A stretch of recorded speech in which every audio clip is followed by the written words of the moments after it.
so I feel like I shouldn't need to introduce myself, but I'm Anne Free-Engel. I'm the Deputy Director here at Revolutionary Spaces, and we're so thrilled to be doing this event tonight. We're so thrilled to have you all in the room. So if you don't know about Revolutionary Spaces, I just want to let you know we're the proud steward of the Old State House and the Old South Meeting House, which is just down the block. And we and our many Democratic Spaces members are so honored to care for these two national historic landmarks that truly anchor Boston's Freedom Trail experience. And so I'm really thrilled to welcome you to tonight's event, the courtroom where it happened, James Otis Jr. and the writs of assistance. It's our tradition before we begin the program to have a brief land acknowledgement, since there were Scout County proclamations that were signed actually in this very room here at the old State House. So we just want to stop and acknowledge for a moment on behalf of Revolutionary Spaces that these sites that we care for, the Old State House and the Old South Meeting House, stand on the occupied, still unceded homeland of the Massachusetts peoples. We honor and respect the many Native peoples who are connected to this place, past, present, and future, including the Nipmuc, Massachusetts, and Wampanoag peoples.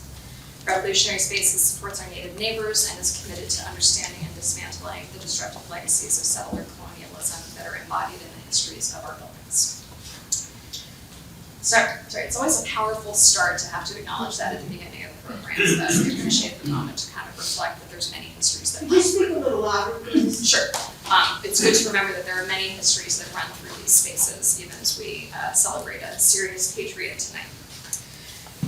So during this event, we're going to be talking about James Otis's landmark case in 1761, and we're going to unpack the really dramatic legal, political, and personal drama that surrounded the case. Many really trace the start of the American Revolution to this 1761 case, when Otis delivered a fiery and wide-ranging 5-hour oration in this very space that kind of laid down concepts foundational to our democracy. And we're also tonight going to be talking about the ongoing role that lawyers play in sustaining a constitutional democracy. One of the things I also want to say is we're deeply grateful to the Lowell Institute, whose support helps make this and other programs free and open to the public. In addition, I just want to thank members, some of whom are here, for their support. If you enjoyed today's program and you would also like to support our work, please do consider becoming a member of Revolutionary Spaces. I think we have Ben in the house, who's happy to talk to you about membership, and Andy downstairs, who will still be downstairs, is also happy to talk to you about membership. So you can learn from them or visit our website at www.revolutionaryspaces.org. So that, I want to highlight the structure of the room that we're currently in right now, because we have a special configuration tonight in the council chamber. If you come to the museum during regular hours, this is not how it looks. We have recreated it to be in the position things would have been in during the actual 1761 case.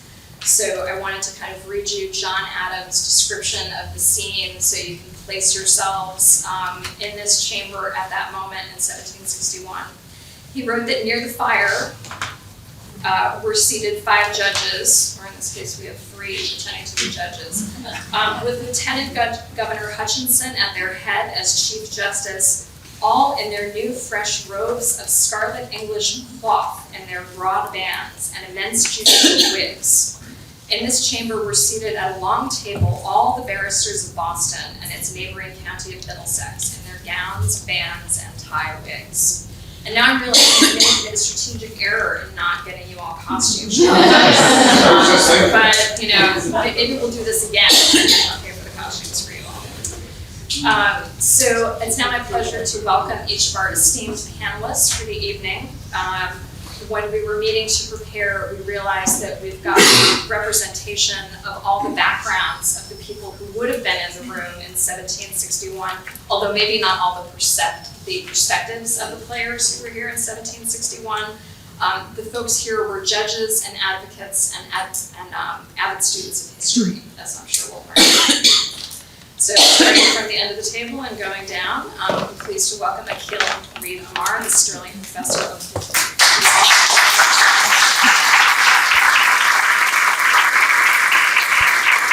He's a man who needs no introduction, but he won awards for the American Bar Association and Federalist Society, been cited by Supreme Court justices across the spectrum in more than 4 dozen cases. regularly testifies before Congress at the invitation of both parties, and appears regularly in publications, including the New York Times, the Washington Post, and the Wall Street Journal, among others. Akil has written many books, one of the most recent of which is The Words That Made Us, America's Constitutional Conversation. A free copy signed by Akil comes to all of you tonight, courtesy of Akil. Thank you very much.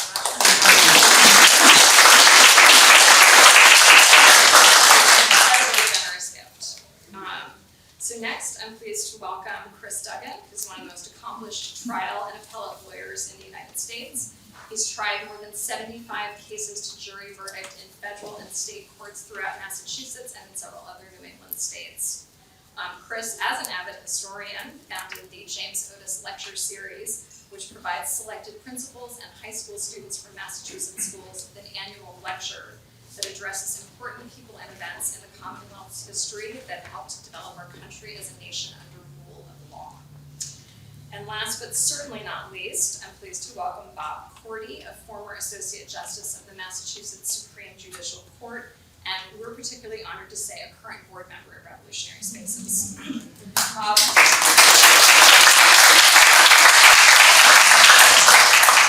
has worked with judges around the world at 3 a.m., preferably on issues relating to judicial ethics, rule of law principles, and the American judicial system.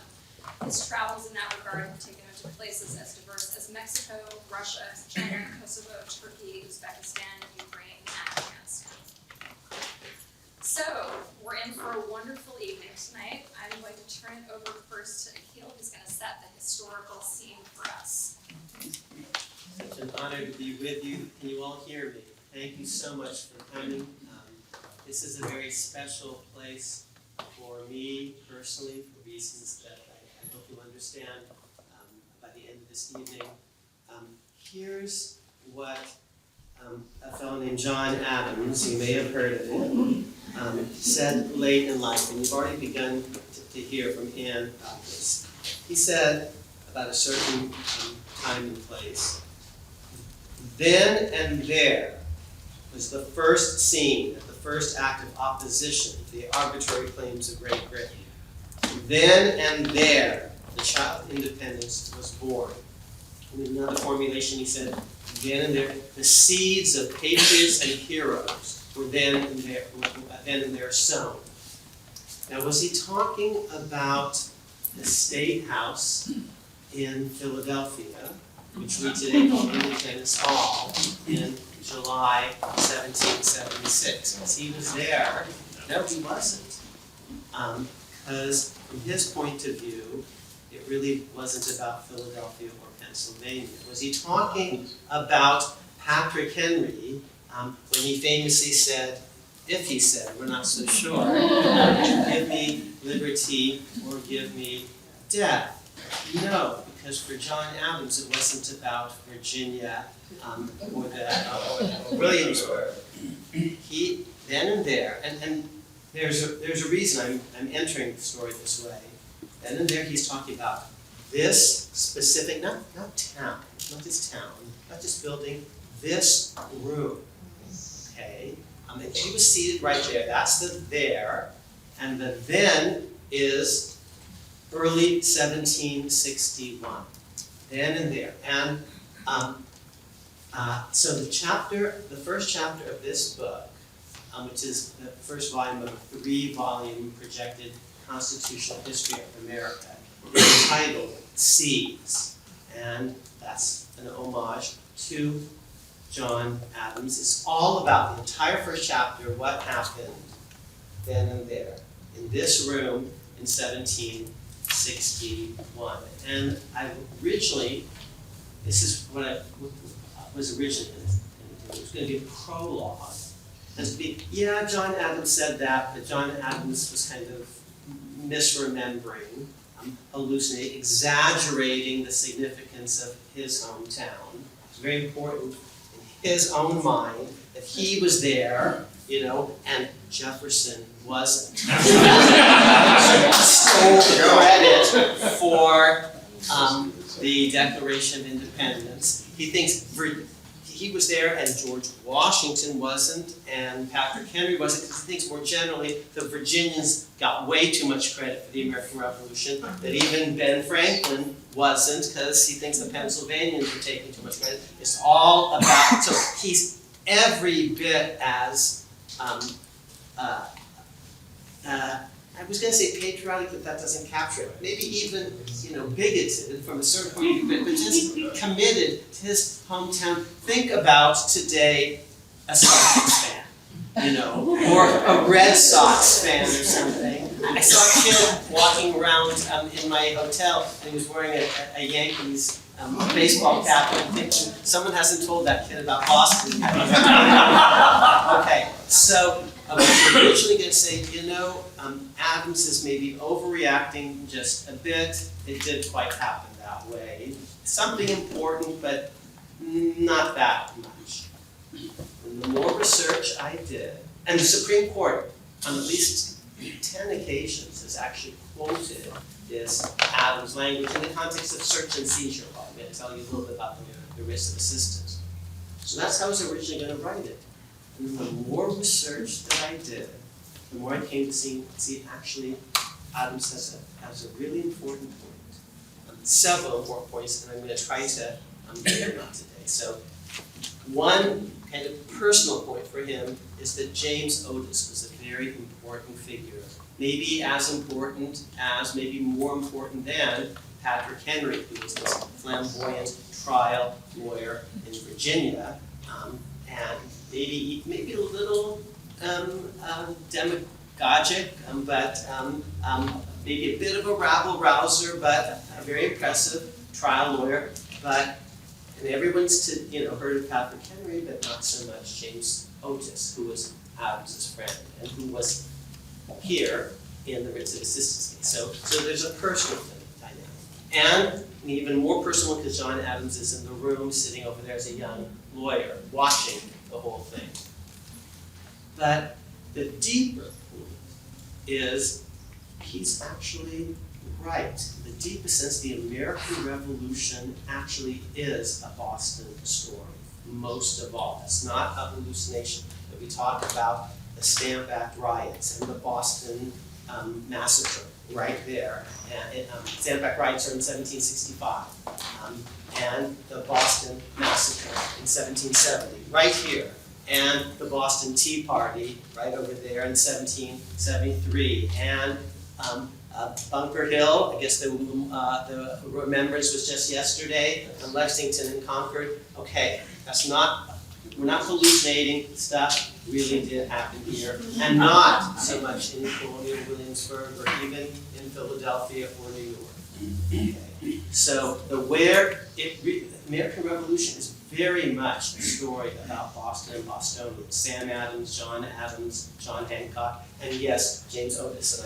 And I'm reaching over here because this man, probably more than any other living person, has been dedicated to recovering the memory of James Otis. Okay, so thank you. So he has subsidized lots of James Otis events that are designed to teach us about our history.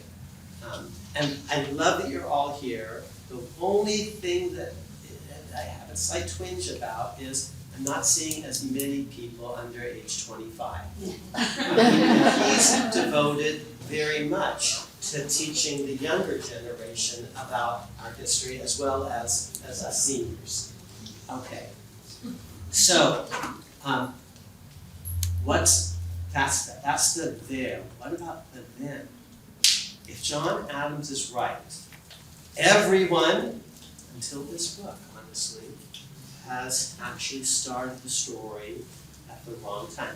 Every single book that you will ever read about the American Revolution that has a date in its title or subtitle starts the story 1763, 64, 65 with the end of the French and Indian War, the 7 Years' War, the Treaty of Peace in Paris, okay? Canada has fallen. Britain needs to pay for this Britain wins it from France. Britain needs to pay for this very expensive war, and The colonists are the huge beneficiaries of this, so they should pay, and that's the Sugar Act and the Stamp Act, and off we go. And that's the story about 1763, 64, 65. Okay, that's the stand. I promise you, you'll find 50 books in 1763 in this kind of subtitle. But John Adams is right. You see, no, it started before that. In this room in 1761. And that's chapter 1 of this book. And my big ask for you, because these books are our gifts to you, and not just mine, but this organization's and Chris's philanthropy. But my big ask is that you read the first chapter. And if you like it, keep reading. It's long and tedious and technical, so but if you like it, keep reading. And if not, give it to someone else.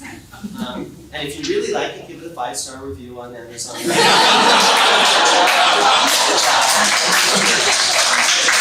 And especially youngsters. Okay, now, what's the big picture? Why does it start here? Here's what my claim is. The Americans are actually starting to agitate and push back against the British even before the taxes kick in. No taxation without representation. Who said that very famously? James Otis did, not Patrick Henry, but he's not saying it in 1761 because this writs of assistance case is not really about taxation. That's going to be later in the story, and he's an important character, but here's where he first kind of comes onto history stage. So it's not about taxation without representation. And in fact, in my telling the story, maybe actually Otis is wrong on the law. Maybe actually the Brits haven't done anything so outrageous. But Otis is a bit of a rabble-rouser, and even though he loses the case, I say actually maybe correctly on the law, he's aiming for the court of public opinion. He manages to use his oral advocacy to get himself elected for the first time to the General Assembly, which meets right over there. And his daddy is the Speaker of the General Assembly, and Chris may tell you some of the backstory. And one day he wants to be Speaker, he actually gets elected, but they refuse to recognize him as Speaker, the establishment. So he loses the case, but he kind of wins the election that happens shortly thereafter. This is telling something interesting about law and history and movement lawyers. Sometimes it's not just about winning the lawsuit, but mobilizing public opinion. So there's that. That's an interesting point about the relationship between law and politics at the founding and even today. And in my view, again, Hutchinson was perhaps right on the law to say a little bit about the law, not a lot because it's technical. But why are the Americans agitating when the Brits haven't really done anything wrong yet? They're going to do all sorts of bad things. That's going to be a little later in the story. But as of 1761, I actually think they're not impressed. Here's a different way of understanding the story. Montreal has fallen. And word reaches Boston in late 1760. Now, as soon as Montreal falls, it becomes clear that the British side, which is the American side, is going to win the war. Okay? And now here's the thing. We don't need the Brits anymore. We needed the Brits when we had Canada and the French, looming and threatening. Okay? But now we don't need them anymore. So think about your 16-year-old son, who realizes actually he doesn't need mommy and daddy anymore. Can he have the car keys, please? Okay? That's America in 1760. So, on my view, it's in part about the geostrategic situation, and that changes dramatically when Montreal falls. Now, here's another thing, because why? Because you could say, Akila, you've just proved maybe it's not starting in 1763, but earlier, but why not 1759? Why not 1757? Why is this the actual start? Because who are we in the end going to revolt against? King George III. This is a very personal thing, your relationship to your sovereign. This is like your parent, and breaking your sovereign would be like trying to divorce your father. You can't do that. Or if you do, it's a very, very deep and personal thing. So they're not revolting against, in 1776, George III. I mean George II, or George I. George III has only become king in late 1760. And in December 1760, right from this balcony, the governor proclaims George III the new monarch, and everyone in Boston is celebratory. And 15 years later, they're going to revolt against they had a bonfire celebrating the new king. And then 16 years later, the Declaration of Independence is going to be read from this very same place. They're going to tear down those, the lion and the unicorn, and throw them on a different kind of bonfire. You see? Okay. So, the revolution is very personal. And Britain, even before it's oppressive, is not taking the colonists seriously. It's not paying attention to them. They never even send, this is chapter 1, instructions about proclaiming the new king. They're attended to all sorts of, they're not paying attention. Maybe they're not tyrannical, but they're not actually, but they're indifferent. You know, I know that's going to shock you, that things could be that way. But they are, okay? And it's very personal, and it's about the geostrategic situation. But if you're going to break away, you're going to need a legal theory, and you're going to need lawyers, and Otis begins to develop some legal theories, like that Parliament is not omnipotent, it's limited, that acts against first principles, the British Constitution, are invalid, that an act against the Constitution, as he understands it, is void. These are radical ideas that are going to actually deepen it. So you need a legal theory. If you're going to revolt, okay, first of all, you have to be personally motivated, and it's going to be against a person, and it can't start before George III is crowned.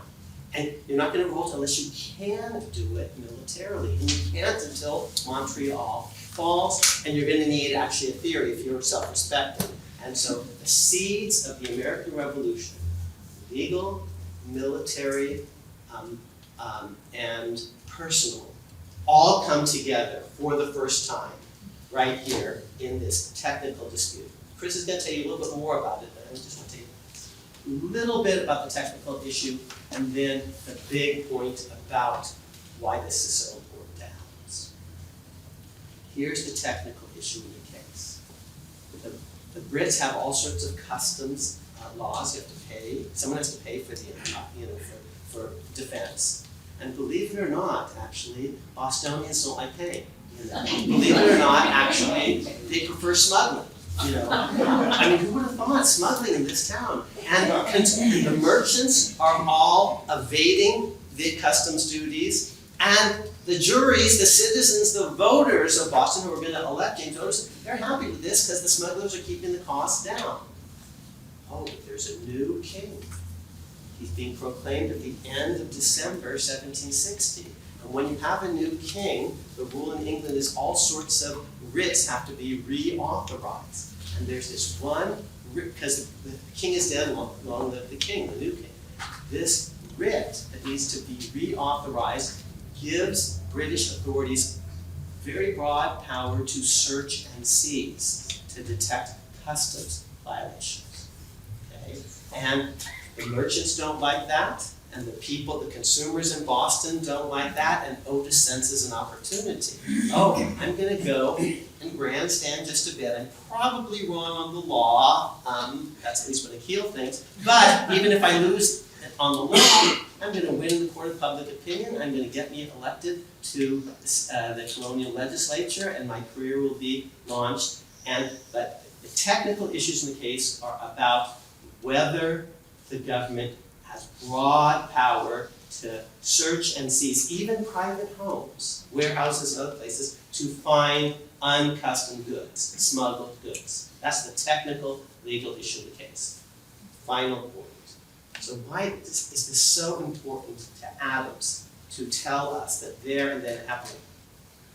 Because these people care tremendously about their legacy, about what we today are going to think of them. Adams eats his liver that Jefferson has stolen credit for July 1776. When was independence declared?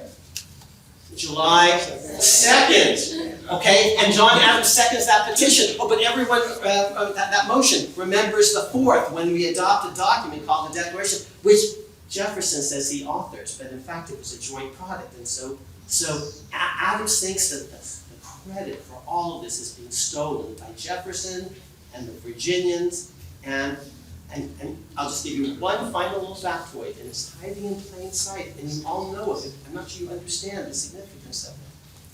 Okay. What happens exactly 50 years after the Declaration of Independence, to the day?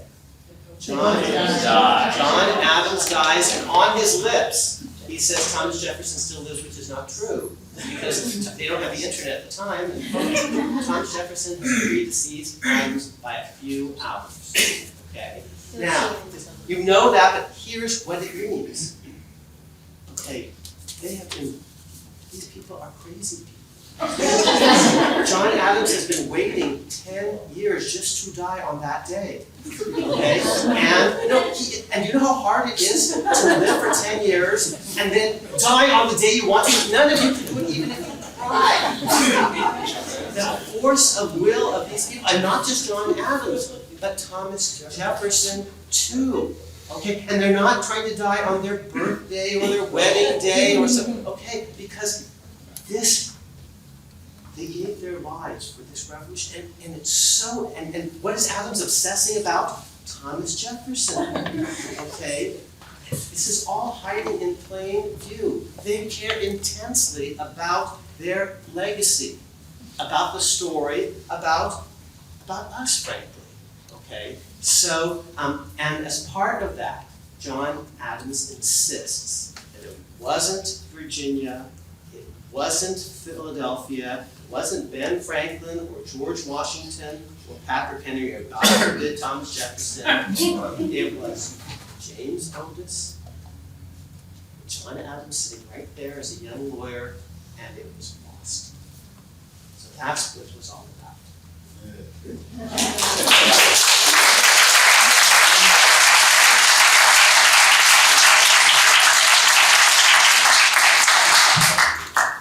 Okay, so now how am I going to talk back? Which, by the way, is one of the ideas that Otis had to confront when he decided he was going to argue this case for the merchants or for the inhabitants of the town of Boston. Two things. Akil said when and why here. There's actually this is just incredible combustible mix of events that occurs in 1760 and in 1761. King George II dies, which means all of the writs have gone away. If they're going to be enforced, they have to be reissued. And that date, he dies in October, so that's 6 months later. That date means it's in April of 1761. It's a deadline. And as a trial lawyer, I can tell you, nothing motivates trial lawyers like that. Oh my God, I got to get this in. And my wife, who's sitting over here, will tell you, I was drafting a brief this morning at 3 in the morning for just that reason. Okay? So that's the first thing. The second thing is we talked about personalities. Personalities count a lot. And in this story, they count a real lot. And the third thing is that class and money, there's a surprise too, are driving a lot of what's going on. All of this mix is here. Oh, and by the way, the fourth thing is we've got a new governor, a guy named Francis Bernard, who came in, he's coming in his carriage and he's shooting off cannon and everyone's cheering him. And in about a year and a half, everyone is hating the guy to death. For a number of reasons. One is that he really was a bad governor, right? And he simply wasn't qualified to be here. He was appointed because his wife's uncle, I think, was a count or something. But on personalities, let's start with this. Two of the people who are really responsible for everything that happened are looking down at us there and there. That's Governor Shirley over here on my left and on your right, who was the governor around 1757, and that's Governor Parnell, who was the governor before Bernard shows up in 1760. The reason that these two people actually drive a lot of what's happening is that Shirley promised James Otis Sr., who was then the Speaker of the House, that, Jim, when there's the next vacancy on the Supreme Court of Judicature, it's yours. And Otis, who is from Barnstable, Marshes, Great West Marsh, he says, great, we have speakers and people here, and he's wonderful, and he's big, he's committed to that. And then Shirley leaves, Otis Sr. is a little bit upset, but he has another discussion with Parnell. And Parnell says, yes, the next vacancy on the Superior Court of Judicature is yours, Jim. And he says, gee, that's wonderful, that's thank you. Now, he doesn't say if you resign from the position as Speaker of the House, by the way. So whether that was in the cards or not, nobody really knows. But, in fact, in 1760, or in September 11th or September 10th, 1760, the Chief Justice of the Superior Court of Judicature, Sewell, dies. Wonderful for Otis, right? Why? Because his father's going to be the Chief Justice and is going to, use that as a retirement position. One problem: Otis is from Barnstable. And now this is a class thing. Otis's support are all merchants and farmers and what they used to call middling sorts, right? Who's not supported by the oligarchy, the folks like Peter Oliver and Thomas Hutchinson. I know Kid likes Tom. I actually have to like Hutchinson too. He's a learned guy, went to Harvard, one of those Ivy schools, and he studied and he wrote a great history of the Commonwealth of Massachusetts. He really was committed to public service. Many of the jobs that he took, when this case was being argued, he now had not one, but two, but three positions. Right? He was the lieutenant governor, so he was in the executive branch. He was in the council, so he was in the legislative branch. And now he's the Chief Justice of the Superior Court. He's got a hat and all three rings. And it was costing him money. He was actually losing money. He wasn't making money. So it wasn't for that. It was for his belief in public service, or, if you believe Otis, his grasp of power, the oligarchy. So, anyway, Sewell's dead. Jimmy Otis, they call him Jimmy Jr., gets on his horse, rides up. He's going to go meet the new governor. And he's got a letter from his father. And his father writes to Thomas Hutchinson, because the word is out that Hutchinson may want to be the Chief Justice, even though, by the way, he is not a trained lawyer. And so, and it's addressed to Hutchinson, and says, if Your Honor wants this job, I'm not going to put my name in the ring, even though two previous governors have promised it to me. But I won't do it. Why? Because I'm such a nice guy. And that's the way Otis Sr. was. He was that kind of deferential. That's how you were deferring to an upper class at the time. That's Otis Sr. So he goes to Hutchinson, and Hutchinson, the son goes, and Hutchinson says, well, you really got to go and talk to a guy named Charles Paxton. Charles Paxton was the surveyor of customs. They had a tax collector in Boston. What the hell does he have to do with it? Right? Well, Paxton, for one thing, is related to whom? Whom? Hutchinson, right? Well, okay, so he goes up at Paxton, and so Paxton says, oh, that's interesting that your father wants the job, and we'll sort of take into consideration. But the governor wants to talk to everybody personally, all the applicants personally. So maybe your father can come up and have a personal interview. And Otis says, this is great, because my dad is a really great guy, he's wonderful interpersonal relationships, he's gonna wow. Terrific. Then a couple days later, he's on his horse and he's going out to Castle William where the governor's living. And as he's going out, who does he see in a carriage coming back the other way but Paxton and his cousin Hutchinson? And Otis says, damn it, the fix is it. I know, he can see it. So he goes out, arranges for this deal for his father to meet. His father comes out and meets with Bernard, and Bernard, who's already announced in private correspondence that his one goal, he expects a perfectly calm administration. There's no problem here in Massachusetts, I'm not going to have any worries.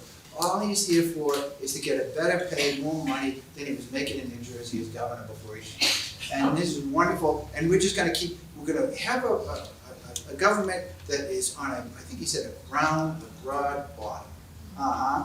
Okay, so then next in the story is Peter Oliver shows up. Peter Oliver is one of the judges on the court. And Oliver goes and he says, you know, Governor, you can't appoint Otis Sr. to this because it's going to ruin the camaraderie of the court. All right. So who should we have? Well, Lieutenant Governor's available. He would be really good. And why would he want the lieutenant governor? Just because Oliver's brother, Andrew, happens to be Thomas Hutchinson's brother-in-law, maybe? I mean, okay. So now in the court we have Oliver, who is, a wheeler dealer. His brother, who's the Secretary of State, who's actually in charge of the appointments for at least making first recommendations to Bernard. And we have Len Jr. Len Jr., whose father was the Chief Justice before he. This is all very conceptual. He's also related by marriage to Hutchinson. So here you go. So guess who finally gets the notice and gets the nod in? I think it was in early December. It's announced by Hutchinson by Bernard that he's going to appoint Hutchinson. And Otis says, if I can't bend heaven, I will certainly move hell. Okay. All right. And so what does he do? He's got this, what he used to call the Oliver Junto. All of these people except for one, Cushing, who's over there, they're all related by marriage or, Cushing is the one sort of outlier here. But there are others. So how are we going to attack this junto? And that is very much on Jimmy Otis's mind. When the writs issue starts to come to the fore. So I talked about that, but leave that there for a second. Let's get to the class issue, what's going on with the money. Because as Akil said, London is trying to enforce tax collection. But it's in large part not really for money. That comes later. What they're trying to do is to keep the triangular trade enforced, and to make sure that the colonies are not smuggling sugar and molasses from French West Indies. So they have a tax on the goods that are coming in from the British West Indies. No tax, obviously, on the stuff from the French, because you're not supposed to have it in at all. But if you're found to smuggle it, it's a huge fine. And you lose your ship, and you lose all the contents of the ship. So what's going on? What happens? The merchants and the sailors, instead of docking here in Boston, they start to dock up in Salem. Smuggle stuff. Okay. Who's enforcing this? There's two different aspects. There's a tax collector. And since the Molasses Act of 1733, the tax collectors have had this sort of quiet deal with the merchants and the sailors.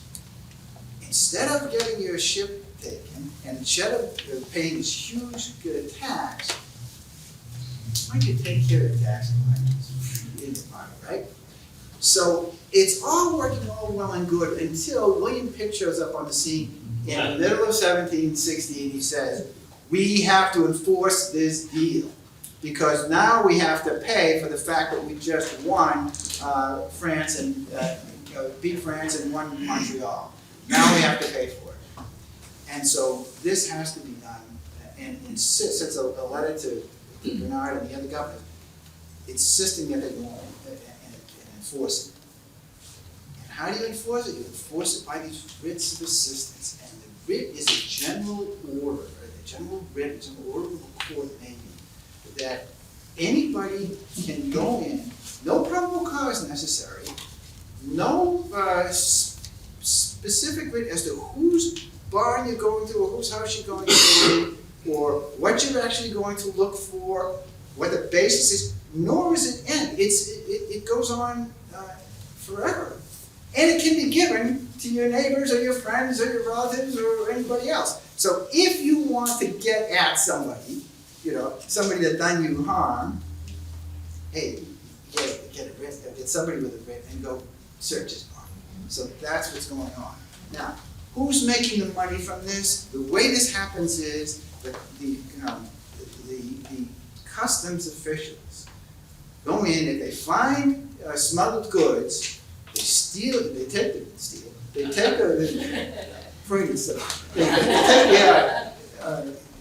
contents, they take the ship, they sell it at auction, and the money is now divided 3 ways. A third of it goes to the governor. Pretty good. So the governor wants this. A third of it goes to the king. The king's share, supposedly for the benefit of the province of Massachusetts. And a third of it goes to the informant who told them where the bad stuff was. Okay. Now we go back to Jimmy Otis in December.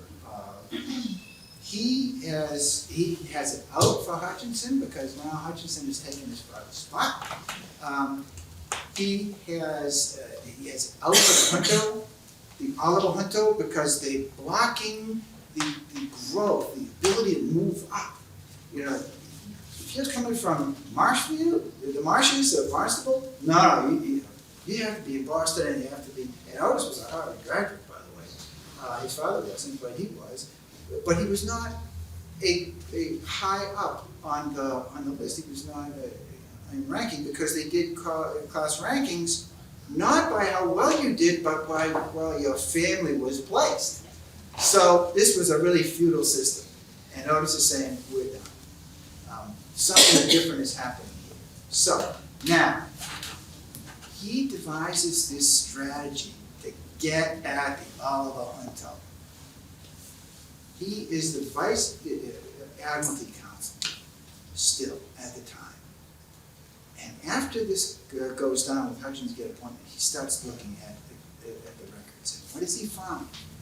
That for the last 5 years or so, there have been a lot of sales, confiscatory sales. The governor got his share, the informant got his share. Where's the third share that's supposed to be going to the king? There was, in today's dollars, it was like $1.5 million Otis figures out. The other million is accounted for. $500,000 has vanished. The king's share was all of 2 pounds. Where is it? The informant's getting it. Who's the informant? Charles Paxton. And the reason they call this, you ever stop and think that the Richardson's case called Paxton's case? This is from Otis. Paxton was not the first person to petition for reissuance of the writs. It was Leachmead, he was actually Paxton's boss, period.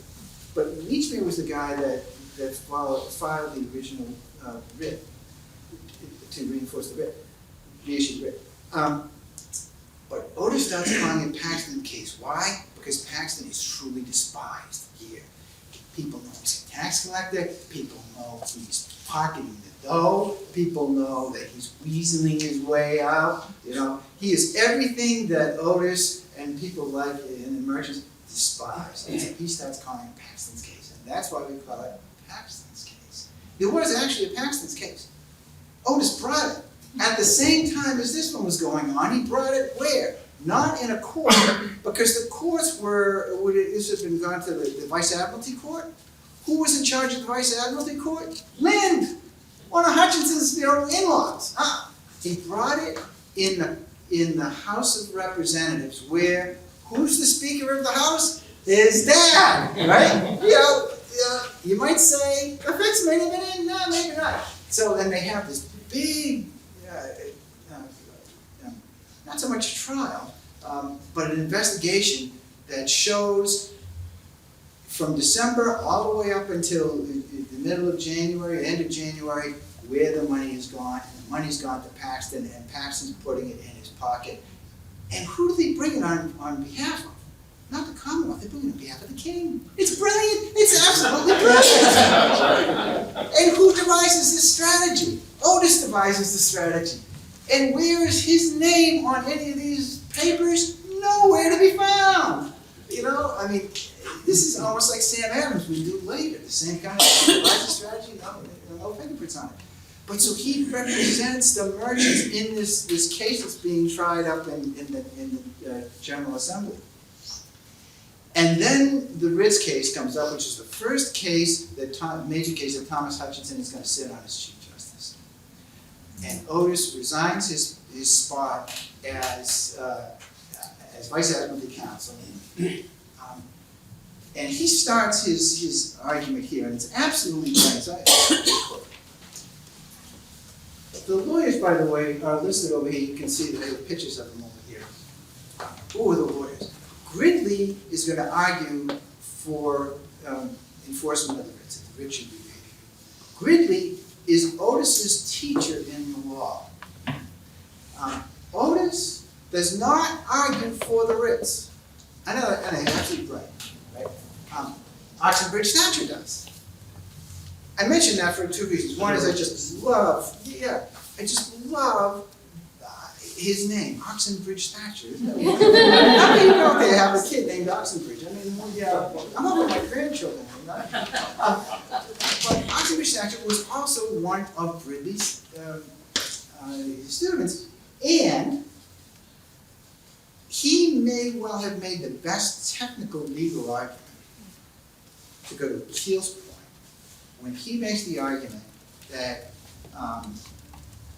writs of assistance were never general in England, or at least weren't, at least for several decades now, and they were only issued by the Court of the Exchequer, and the Supreme Court of Judicature here, Supreme Court of Judicature, was not a Court of the Exchequer. Technically, it shouldn't have been issued at all. There's a reason for that, because the Court of the Exchequer was overseen by the barons of the Exchequer, so there was some sort of like oversight of it. And that was the argument that Oxenbridge Thatcher made. And that may well have been the reason that when this case was argued on February 24, 1761, the court did not make a decision. They had to send back to England for a question, are these writs still issued over there? And if the writs are they general writs or are they specific writs?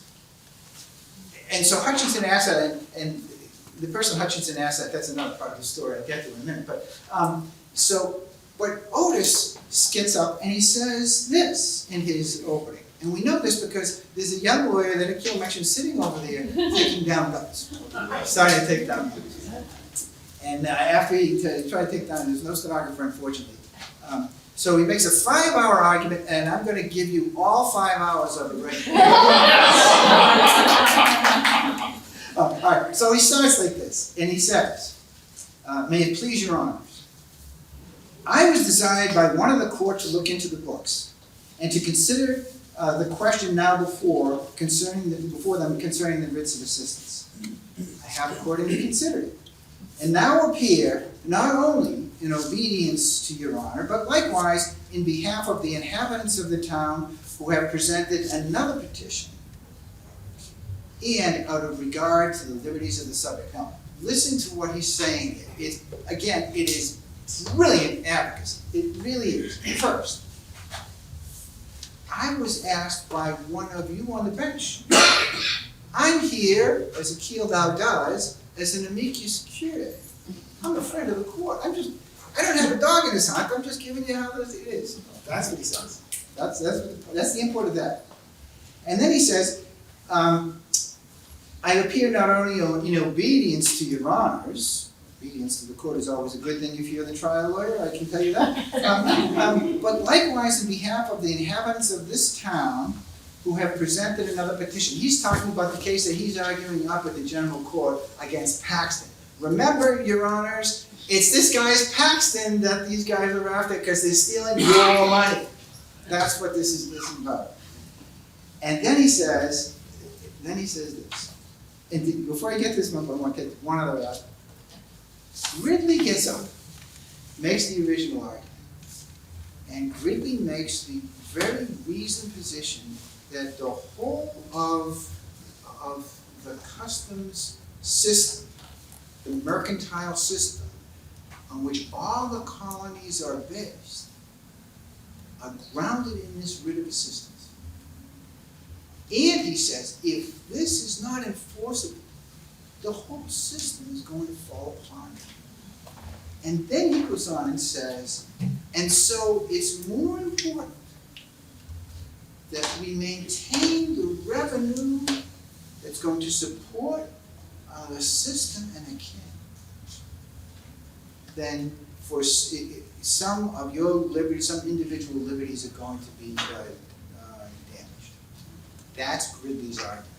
Now that argument is really good if you're arguing to people who are all in the oligarchy junta, right? Not so good if you're the people out there saying, what the hell is going on here, right? Which is everybody else. So in contrast, Otis then says this, and he answers it with, he says, I take this opportunity to declare, whether under a fee or not, for in such a cause as this I despise all fee. That I will to my dying day, and with all the strength God has given me, oppose all such instruments as tyranny on the one hand and villainy on the other, as this writ of assistance is. So we have one guy who is going to give up his life for the benefit of the community. And another guy who says, it's okay if you give up a few rights as long as the money is still there for the king. So the argument that as Akil says, that Otis is making, he knows he's going to lose this one. He knows he's already lost this one. His argument is not to these people in the oligarchy. His argument is to the 15,000 citizens out there that he's going to win, by the way, on this in Paxton's case up at this at the general court. And so, from a trial lawyer's perspective, the message here is this. If you can't win on this ground, find grounds that you're more likely to win. And if you're not going to likely to win in this court, find a court that you're likely. And so Otis' argument here, we go on and talk about what he did and how he established the notion of judicial review, as Akil talked about, which is the beginning of judicial review.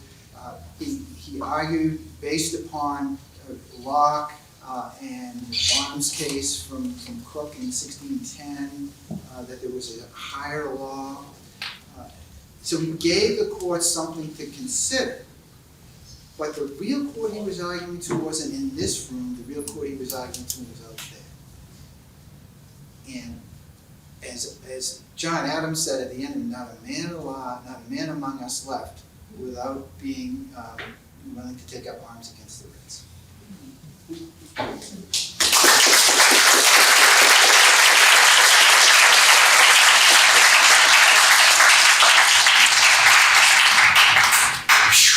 Okay.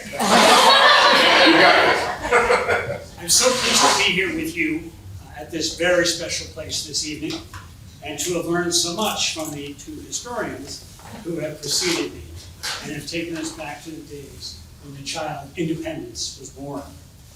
I am not an historian, but I am keenly aware of the critical role that a vibrant legal community, of which James Otis was among the first, has since played in the establishment and preservation of our constitutional democracy.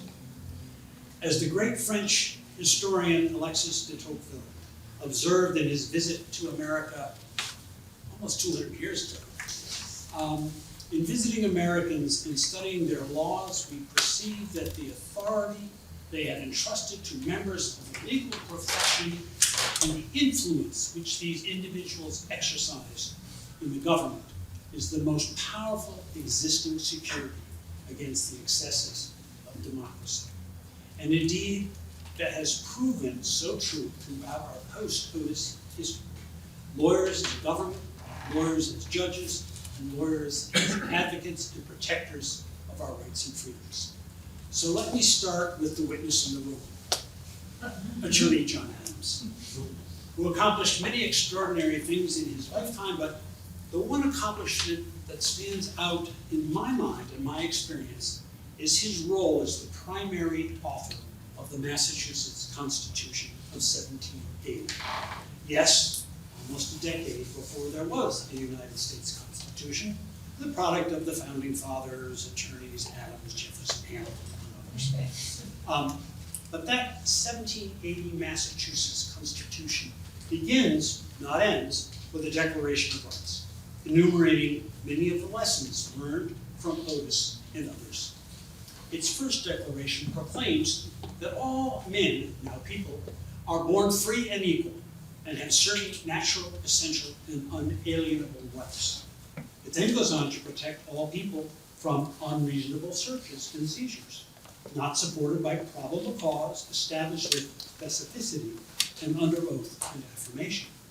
And then it proclaims that all citizens are to have recourse to the laws to obtain right and justice freely, promptly, and without delay. And importantly, it declares two rights that Adams deemed as, quote, essential to the security of freedom in a state and the preservation of the rights of every individual. First, the liberty of the press. And second, an impartial interpretation and application of the laws to every citizen by judges as free, impartial, and independent as the lot of humanity will admit. And therefore, that judges should hold their offices for life, subject to good behavior. Wonderful words, but just words. And to ensure their meaning, their application, and their survival, it has been in large measure the responsibility of that vibrant legal community. Three early examples. All people are born free and equal. Great. What did these words mean in the 1780s world of Massachusetts? What about slavery? Do slaves have such rights? Are they not among all people who are born free and equal? Well, lawyers rose to the occasion. Prominent attorney Theodore Sedgwick fought for and won the freedom of the slave Mumbet at a trial in 1781. And attorneys Levi Lincoln, yes, a distant relative, and Caleb Strong fought against the enslavement of Quackwagon, all the way up to the newly named Supreme Judicial Court, which then declared in 1783 that slavery was indeed inconsistent with those very first words in the Massachusetts Constitution, almost 85 years before it was so declared in the United States Constitution. Second, liberty of the press. Massachusetts Governor Elbridge Gerry, I've always thought it was Jerry, but I think it's Gerry, was elected during the years leading up to the War of 1812 between America and Great Britain.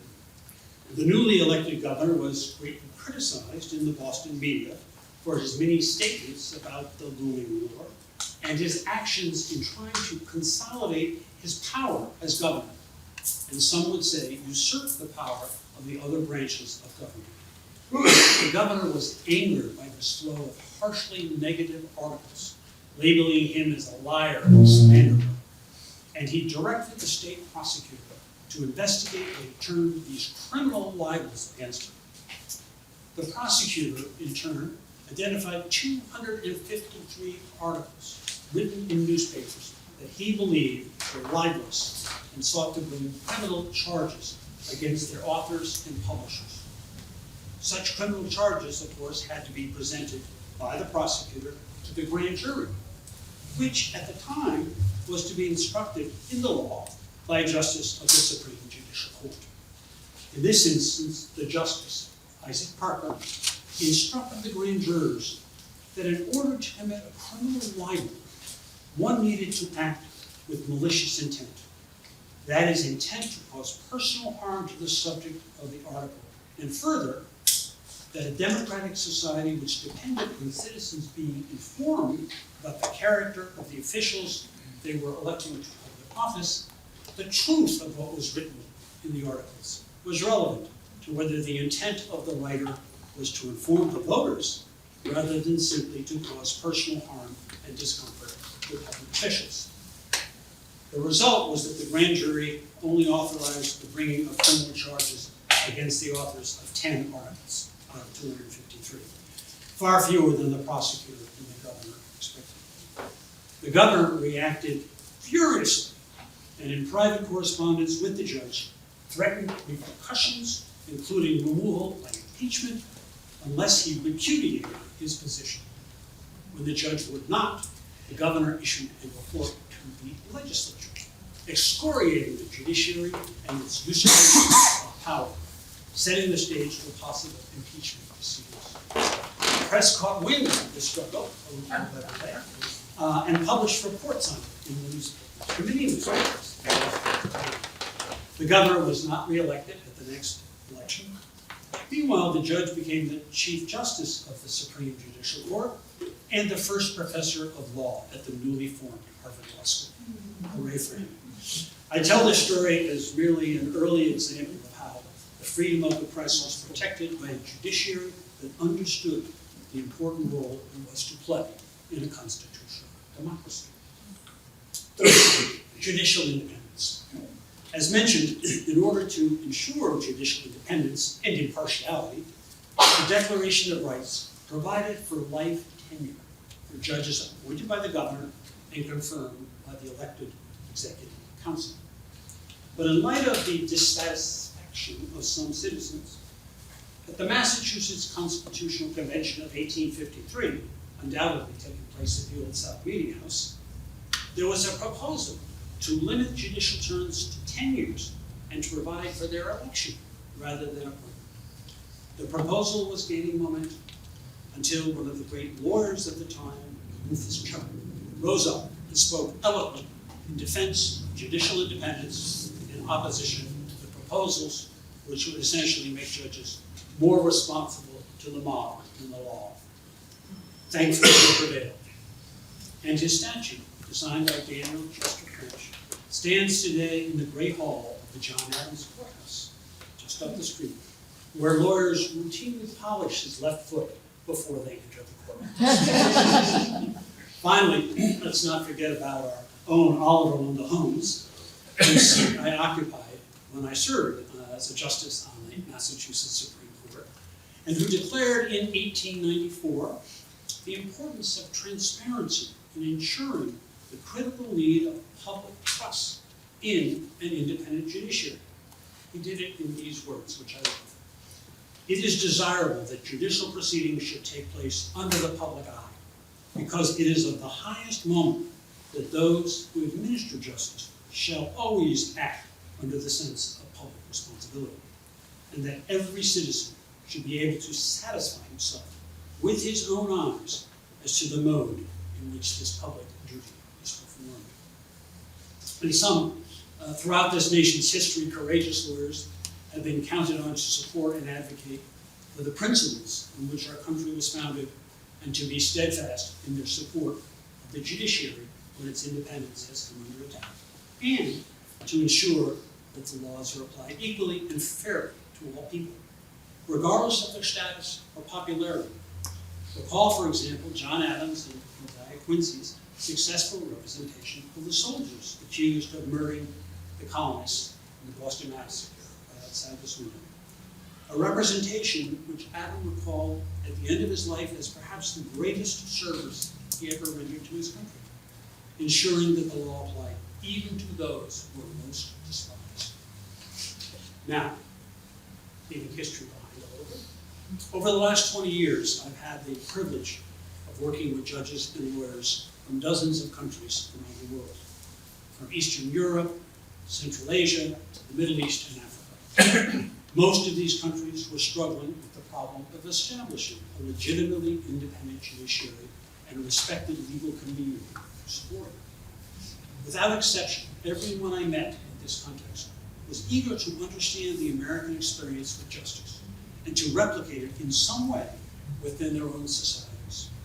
One of the points I always made when we met is that America has not been perfect in its quest for equal justice, and that our history is littered with mistakes from which others can learn.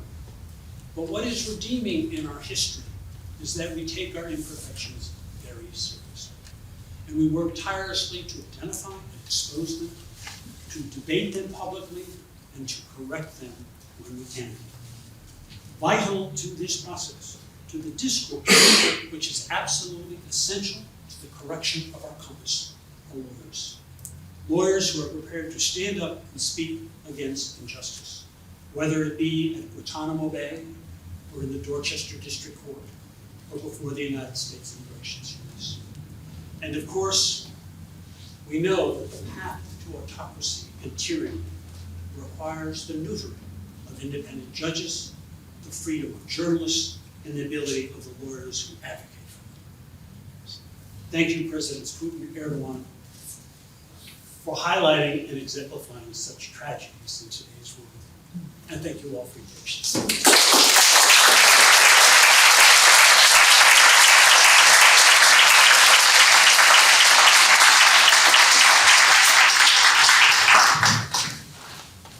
Well, that was amazing, and these fine gentlemen took a little bit more time than they told me they were gonna take. Just a little. So can we do 2 questions from the audience, and then I'll let these folks answer questions afterwards. Can we, any questions from the audience? Anyone? Yes. I was curious a little bit more about the merchants. I think I read that in merchants in the Ritz case, I think I read that there were 64 merchants who put their names to the opposition to the issuance of the Ritz. And I was wondering if any of you had any idea.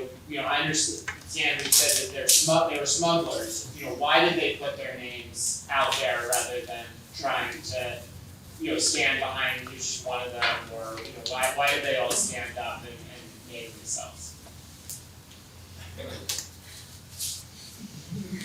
I'll take a start with that.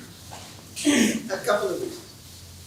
One is, when you look down the list of the merchants who signed on, both to the Paxton's case, the one up at the House of Representatives, and here, you don't really recognize too many names except for one, Lee Mona, who's one. Most of them were just people who were trying to make a living and who were really hurt. But by doing these 2 things together, one, supposedly on behalf of the king, trying to get the king's money, right? We're supporting the king. That gave them the cover so that they could then ask Otis silent, because Otis didn't represent them here. He helped them out. But the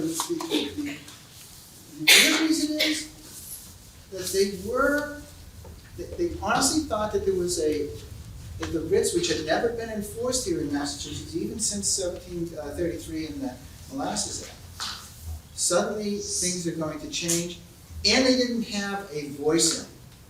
To me, that's a major issue. Now, not everybody agrees with me on that, I have to say, but one of the big issues to me was that Parliament is making decisions over there, which supposedly are supreme, And there's no voice from the colonies here in Parliament. And that goes to the taxation without representation issue, and that goes to issues of these writs being reissued. And that's why they need to be a voice to be heard. And because Otis put, and by the way, this was all arbitrary, because Otis put 65 of them, or 63 of them, or whatever, together, it gave them a lot of security that they weren't going to face any sort of retribution.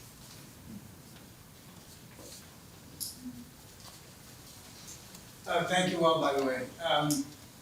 In his argument, Otis makes reference to a variety of authorities, but among them he refers to the English Constitution, natural law, and higher law. I'm curious to know what you think of what he's referring to by higher law. Yeah, so my friend Chris mentioned that he's building on something that my Lord Cook, which is spelled like the cola, C-O-K-E, but if you go to Britain, you have to pronounce it Cook. Don't actually. There's this thing that looks like Cholmondeley or something. It's pronounced Chumley. Magdalen College. If you look at it, it's Magdalen or something. So the Brits have their own spelling conventions. But my Lord Cook, in a case called Bonham's case, said that basically the common law would control an act of Parliament, and Cook thought that there were higher law principles that even constrained Parliament. Now he's saying that in the early 1600s. And Otis has imbibed that. By the time Otis is saying this, there's a sort of a different understanding, a more modern understanding that's emerged in Britain. It's exemplified, and there are people who actually are in this older tradition. Actually, William Pitt might be one of them. Lord Camden might be one of them. As in Camden, South Carolina, Camden, New Jersey, Camden, Maine, the Royals play in Camden Yards. So these are important people. Pitt, as in Pittsburgh, which didn't pronounce back then Pittsburgh, or Camden. But by the time Otis is saying this, the modern understanding, exemplified by a fellow named Blackstone, was a 4-volume treatise on commentaries on English law that every American would buy. It's outsold maybe only by the Bible, and this is how Abe Lincoln's going to learn his law. He's going to just get 4 volumes of Blackstone and read it again and again. Blackstone has said, basically, Parliament is sovereign. Parliament can do anything that's not naturally impossible. Parliament cannot make, this is Blackstone, 2 + 2 = 5. But short of that, basically can do almost anything. That's a different understanding. That's the modern British understanding. That Parliament is omnipotent, it has all power, it's sovereign. And there was this early understanding that Parliament was limited by certain higher law principles to be enforced by judges. One little wrinkle, even if you were of that earlier view, that there's this higher law that constrains Parliament, Blackstone would come along and say, well, in Britain, who's actually the highest court? And technically it's Parliament, the High Court of Parliament. There's not separation of powers. He mentioned, Otis is Lieutenant Governor, he's a judge, he's in the Assembly as well, one-stop shopping. So Parliament is, and until Tony Blair comes along, the House of Lords is the highest court in Britain, and it's one part of Parliament. So even if it were the case that there were higher law out there looming in the heavens constraining Parliament, who's the judge of what that law is? Parliament is the judge of that. It's, think, he is my friend, I'm going to make a joke at his expense, but think Sam Alito on ethics issues. Yes, there might be ethics issues that constrain the Supreme Court, and we, the justice of the Supreme Court, decide one by one, what the ethics issues are. And I have some podcast episodes on this. In fact, I defend my friends Clarence Thomas. I'm often defending judges, Your Honor. You gotta pick the right judges to defend. But Otis has this old-fashioned idea that there's higher law to be enforced by ordinary courts constraining even acts of parliament. This is unorthodox, it won't prevail. But he has a different view later on. Okay, fine, even if that's, because that would be true even in England, and that's really radical. His different theory is actually, deep down, Parliament shouldn't be regulating for America at all, because Americans aren't represented. This is not what he's saying in the writs of assistance case, but later on he's going to coin the phrase, no taxation without representation. It's going to become the rallying cry in the American Revolution, and eventually, when Britain starts misbehaving even more broadly, and they say, well, we're going to actually abrogate Boston and Massachusetts government. We're going to replace the judges that we don't like. We're going to get rid of jury trial in America. We're going to shut down Boston ports, the Boston port. We're going to bring troops into urban areas. If this is Sam Adams and the Boston Tea Party and the response to coercive acts, the Intolerable Act of 1774, Americans begin to realize it's not just taxation. See, if Britain can oppress us not just with taxation, but by taking away juries, by getting rid of our governments, by bringing armed troops, into urban centers. So by the end, basically, here's what the Brits say. Gee, if we can do anything at all, we can do everything because it means we're sovereign. If we can do one thing, Blackstone, it means we can do everything. Parliament is sovereign. Okay? Take it or leave it, in or out. And at that point, the Americans, because Otis is trying to come up with middle positions of various sorts. But at that point, the Americans say, let's take it or leave it, we're going to leave it. If it's in or out, we're out. If you have all power or no power, well, since we can't really abide all power, you have no power, goodbye.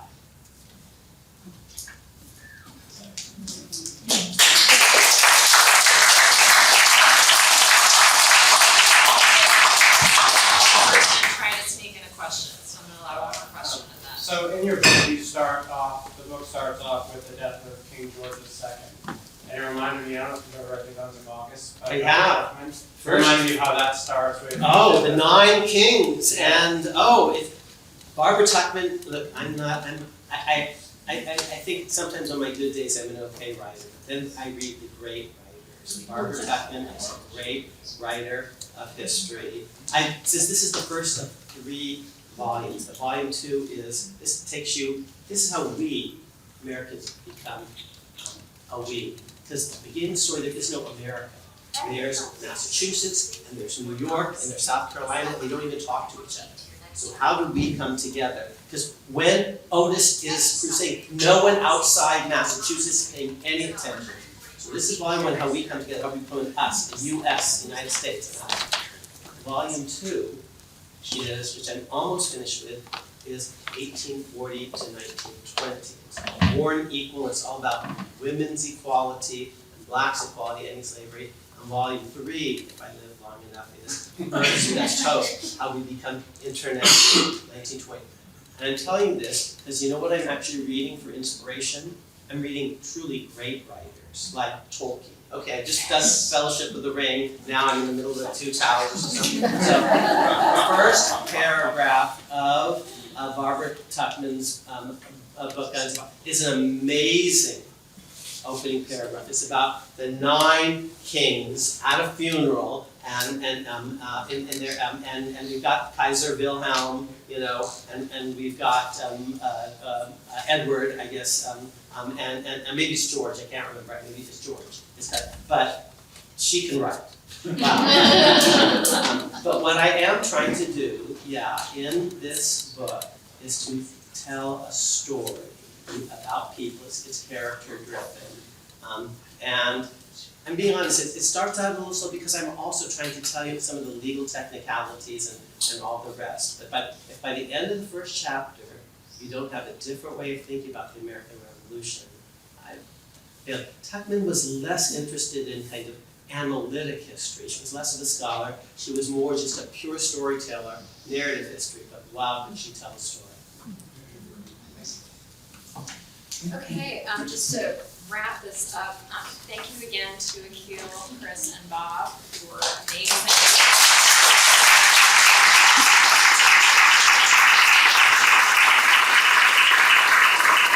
Thank you also to the Lowell Institute again, whose support made this free and open to the public.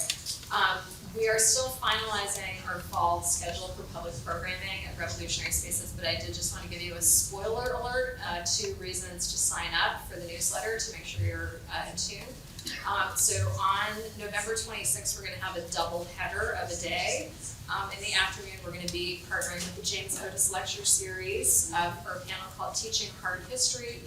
That's going to have Lindsay Chervinsky, who's got a new book coming out on John Adams, and Barbara McQuaid, whose most recent book is Attack from Within, How Disinformation is Sabotaging America. In the evening, we're going to be doing a screening of the film Holmes, about Oliver Wendell Holmes, in collaboration with the Supreme Court Historical Society, so those folks will be in town visiting. So, but we've got some other stuff lined up, but that's 2 reasons to sign up for the newsletter. So we hope to see you at another event, and if you haven't already considered becoming a member, please do. Thanks so much for coming.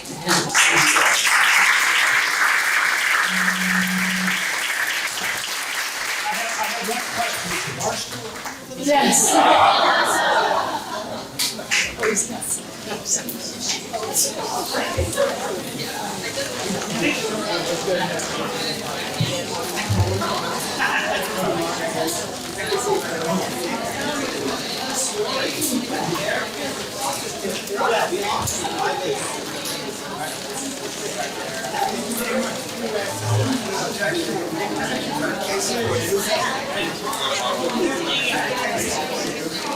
Yeah, well, 20 years ago,